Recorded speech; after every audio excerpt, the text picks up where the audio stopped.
Good morning children. आपका हमारे इस चैनल शिक्षा का ऑनलाइन पर आप सबका स्वागत है। हाँ, अब नेक्स्ट टॉपिक आपका आएगा स्फेरिकल मिरर, जिसे हिंदी में आपका गोलीय दर्पण क्या कहते हैं। अब ये गोलीय दर्पण होता क्या है, जरा थोड़ा सा समझिएगा कि अगर हम एक किसी कांच का गोलाकार टुकड़ा लें, गोलाकार भाग लें, और उस गोलाकार टुकड़े से जो है एक छोटा सा भाग इसको काट करके अलग कर दें, और अलग करने के बाद इसके एक पृष्ठ पर, एक सरफेस पर अगर वार्निश कर दें या पॉलिश कर दें, तो इसमें प्रकाश का परावर्तन किसी दूसरे पृष्ठ से शुरू हो जाता है। दो ही पृष्ठ होते हैं, एक पृष्ठ पर अगर वार्निश कर देंगे तो दूसरे पृष्ठ पर इसका प्रकाश का परावर्तन शुरू हो जाएगा। तो ये आपका जो होगा गोलीय दर्पण कहलाएगा। If we cut a part from the spherical glass and polished on a surface, then reflection of the light will start from the other surface. This portion is called the spherical mirror. अब इस spherical mirror से संबंधित कुछ चीजें आप देख लीजिए। यहां पर अगर इस फिगर में आप ध्यान दें तो इस फिगर में आप पाएंगे कि ये जो आपका गोलाकार भाग है, इस गोलाकार भाग का जो है ये आपका सेंटर है, और सेंटर से ये आपका यहां तक की दूरी ये आपकी रेडियस कहलाती है। अब आप देखिएगा, देख, ये स्फेरिकल मिरर जो होते हैं ये दो तरह से बनाए जाते हैं। पहला, ये दो तरह के होंगे।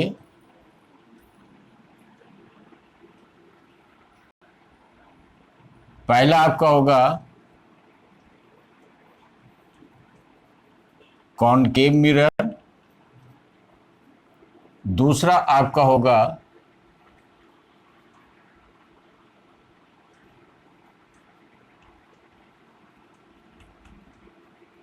Convex mirror. इसे हम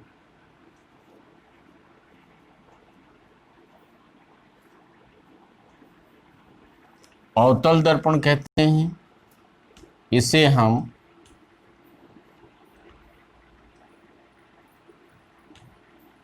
उत्तल दर्पण कहते हैं। अब कैसे, अब जरा इसके विषय में थोड़ा सा समझिए कि if we cut a part from the spherical portion and polished on the outer side of the surface, then reflection of the light will start from the other side, it means inside of the mirror. So it will be curved. When you will polish on the outer surface, then it will be curved inside of the surface. ये आपका inside होगा, ये आपका outside होगा। अगर हम इसको बाहरी पोर्शन पर इसको पॉलिश कर देते हैं तो इसका जो रिफ्लेक्शन सरफेस होगा वो इनसाइड होगा।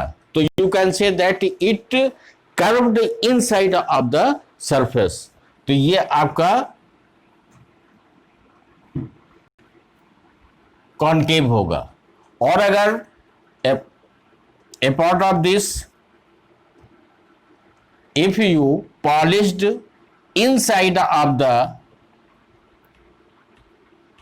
glass, then outer surface will be reflected surface. ये outer surface होगा, ये reflected होगा, तो it will be curved outside of the surface.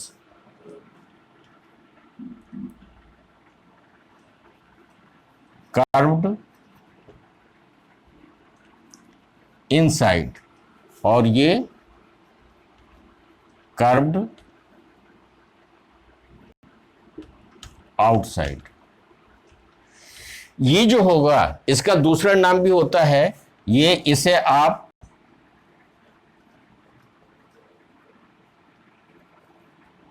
Converging mirror भी बोलते हैं, और इसे आपका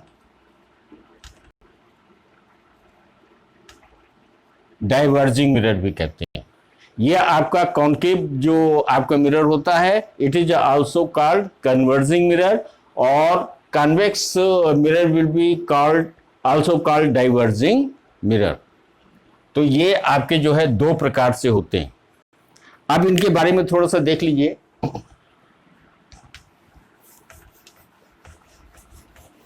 इससे संबंधित कुछ आपकी डेफिनेशन होगी, कुछ पॉइंट्स होंगे, आप उनके बारे में जरा देखिएगा। मान लीजिए suppose that we are taking the concave mirror.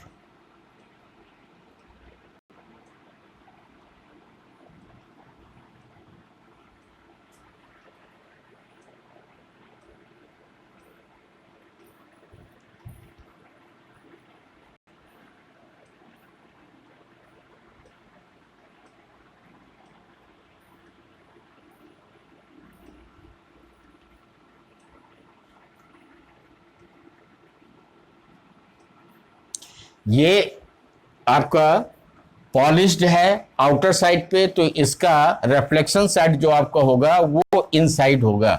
तो इसका मतलब ये आपका कॉनकेव मिरर है। इसमें देखिए ये एम एन पोर्शन से इससे काट करके अलग कर दिया गया, ध्यानपूर्वक देखिएगा। ये जो आपका एम एन पार्ट होता है इसे हम हिंदी में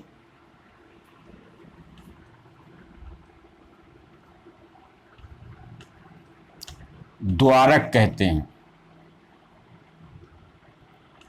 और इसे अंग्रेजी में एपर्चर कहते हैं। ये एम एन पार्ट ये इसका द्वारक या एपर्चर कहलाता है। ये mid portion of the concave mirror,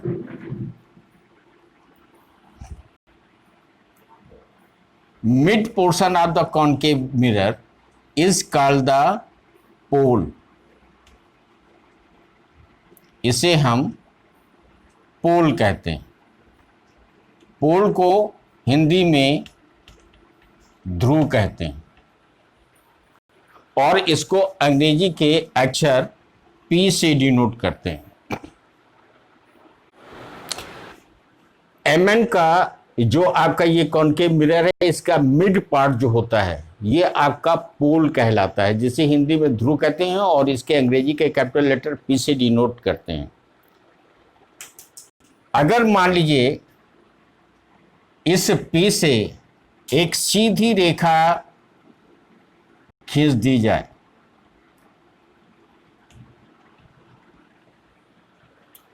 तो ये आपका एक प्रिंसिपल एक्सेस कहलाता है। इसे हम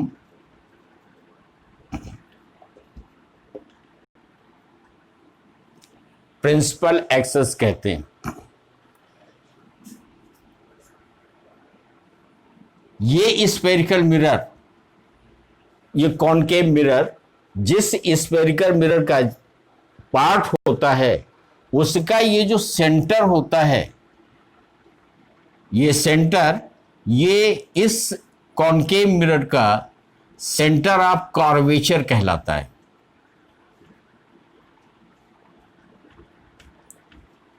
इसे हम सेंटर ऑफ कर्वेचर कहते हैं और इसे अंग्रेजी के कैपिटल लेटर C से रिप्रेजेंट करते हैं। अब आगे देखिए, अब आते हैं फोकस। अगर मान लीजिए कोई भी एक इंसिडेंट रे इससे टकराती है सरफेस से और सरफेस से इंसिडेंट रे स्ट्राइक करने के बाद ये जिस रास्ते से होकर के गुजरेगी ये आपका जो है वो आपका, suppose that an ray of incident is strike to the mirror on this point, after reflections it will passes through this point.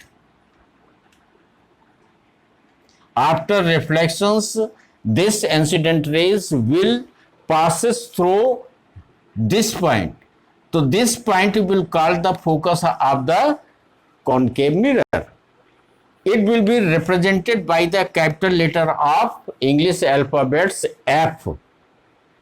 F से इसको डिनोट करेंगे, यानी मुख्य अक्ष के समानांतर आने वाली प्रकाश की किरण परावर्तित होने के बाद जिस बिंदु से होकर के गुजरती है वो बिंदु जो है वो इस दर्पण का फोकस कहलाता है। करेक्ट? तो it will be denoted by the English alphabets F, capital letter of English alphabets F.